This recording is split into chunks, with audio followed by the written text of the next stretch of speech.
जो primary school होता है वहीं से मेरी पढ़ाई की जर्नी स्टार्ट होती है। 2015 में इंटरव्यू देने के बाद मेरा फाइनल सिलेक्शन हुआ नहीं, तो थोड़ा डिमोटिवेशन हुआ हमको। एग्ज़ाम में कभी फेल होते हैं उसकी समस्या है, कभी कभी इकोनॉमिकली समस्या आती है, जैसे हमारे साथ आई थी। आप अपने अंदर केवल लगन लाइए और डेडिकेशन लाइए। दो चीज़ अगर आप लाते हैं तो किसी भी एग्ज़ाम को क्रैक करने में कोई समस्या नहीं आएगी। एजुकेशनल बैकग्राउंड के रूप में देखें तो हमारा जो प्राइमरी स्कूल होता है वहीं से मेरी पढ़ाई की जर्नी स्टार्ट होती है। उसके बाद हमने इंटर एक कस्बा घोरावल है, मेरा ब्लॉक भी है, वहाँ से मैंने किया हुआ है। उसके बाद ग्रेजुएशन हमने डिग्री गवर्नमेंट डिग्री कॉलेज से ओबरा से मैंने किया हुआ है, बीकॉम किया हुआ है। वहाँ से 2010 में हमने बीकॉम क्वालिफाई करने के बाद फिर हम प्रयागराज के लिए प्रस्थान करते हैं और फिर यहाँ से 2011 में हम पीसीएस की तैयारी स्टार्ट करते हैं। सर आपका जिला कौन सा पड़ता है, डिस्ट्रिक्ट? सोनभद्र हमारा जिला पड़ता है। वहाँ पे एक छोटा सा ब्लॉक है मेरा घोरावल, और उसमें एक गांव है मेरा धरसड़ा, वहाँ से हम बिलोंग करते हैं। जैसे कि अभी आप बताइए 2010 में आप प्रयागराज आ गए, तो इस मतलब 2010 के बाद आपकी पूरी जर्नी कैसी रही अभी तक की? आपका आप सिलेक्शन हुआ है तो इसके बीच में क्या क्या घटनाएं हुई सर? 2010 में जब हम प्रयागराज आए तो मुझे लगा कि नहीं, मुझे सिविल सर्विस की तैयारी करनी चाहिए। तो सबसे पहले हमने सोचा कि पहले हम जीएस तैयार करते हैं, क्योंकि पैटर्न उस समय थोड़ा अलग था। पीटी में ऑप्शनल हुआ करता था और जीएस हुआ करता था।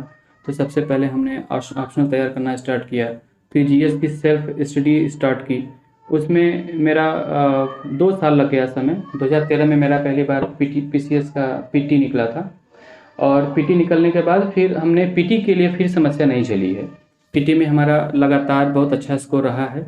आप समझिए कि 2021 में हमारा 136 नंबर रहा, 2020 में हमारा 131 नंबर रहा, और मेरिट गई है 106, 116, 108 इस तरीके की। तो पीटी में फिर हमको समस्या नहीं हुई।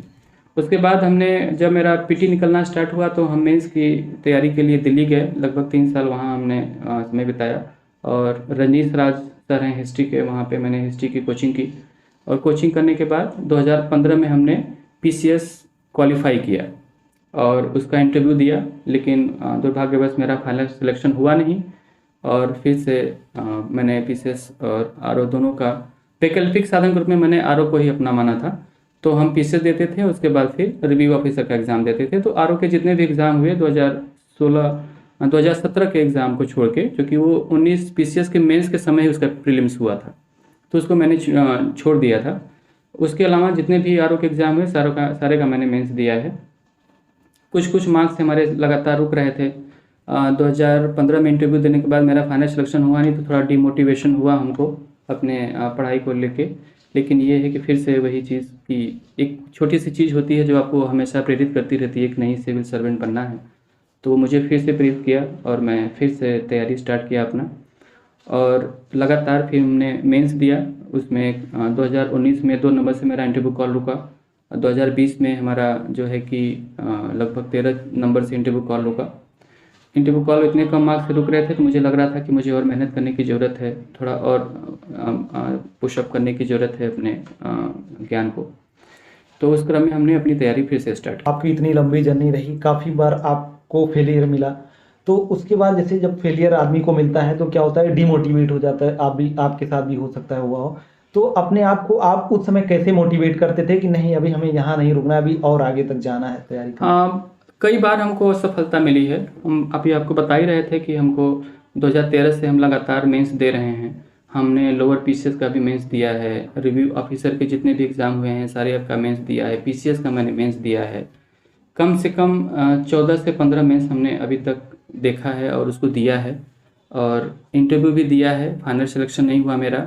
तो उसके बाद मोटिवेशन का थोड़ा सा डिमोटिवेट आदमी होता ही है, कोई इसमें नई बात नहीं है। मनुष्य का आदमी विवेक पाया है तो डिमोटिवेशन होना आवश्यक लाजमी भी है। लेकिन ये होता है कि जब आप अपने लक्ष्य को बहुत डेडिकेशन के साथ अपने अंदर एक्सेप्ट करते हैं और उसको पाने की हमेशा चाह रखते हैं, तो डिमोटिवेशन भी थोड़े समय के बाद मोटिवेशन में परिवर्तित हो जाता है। हम बस इतना कहना हमारे लिए बस ये था कि हम अपने लक्ष्य को बहुत गंभीरता से लिए थे। हम कोई शौकिया तैयारी स्टार्ट किए नहीं थे, तो वो लक्ष्य हमारा कभी मरा नहीं। हमेशा डिमोटिवेशन होने पे भी हमारा लक्ष्य जिंदा रहा, और उस लक्ष्य के जिंदा रहने की वजह से पुनः मोटिवेशन हमारे अंदर आता रहा, और मैं तमाम समय फेल्योर देखने के बाद भी, तमाम कठिनाइयाँ भी देखी हमने अपने लाइफ में, लेकिन अपने लक्ष्य को हमेशा पाने के लिए और मेहनत करते रहे और अंततः सफलता तो आंशिक मिल ही गई। अब पीसेस देखते हैं कब बनते हैं। ये एक जर्नी जो कि लंबी होती है सिविल सर्विस की, इसमें कई सारे उतार चढ़ाव आते हैं, पड़ाव आते हैं। आदमी को कभी डिमोटिवेट नहीं होना चाहिए। कभी कई तरह की समस्या आती है। एक तो आप अपने एग्ज़ाम में कभी फेल होते हैं, उसकी समस्या है। कभी कभी इकोनॉमिकली समस्या आती है, जैसे हमारे साथ आई थी, तो उसके लिए आप अपने आप को प्रिपेयर करिए। जैसे हमको इकोनॉमिकली समस्या आई थी तो हम तत्काल अभ्युदय को ज्वाइन कर लिए थे, क्योंकि अभ्युदय में इंटरव्यू के आधार पर सिलेक्शन होता है पढ़ाने के लिए, तो हम उसके लिए एलिजिबल थे।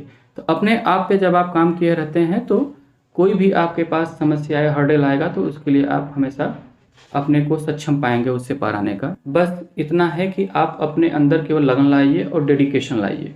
2 चीज़ अगर आप लाते हैं तो किसी भी एग्ज़ाम को क्रैक करने में कोई समस्या नहीं आएगी।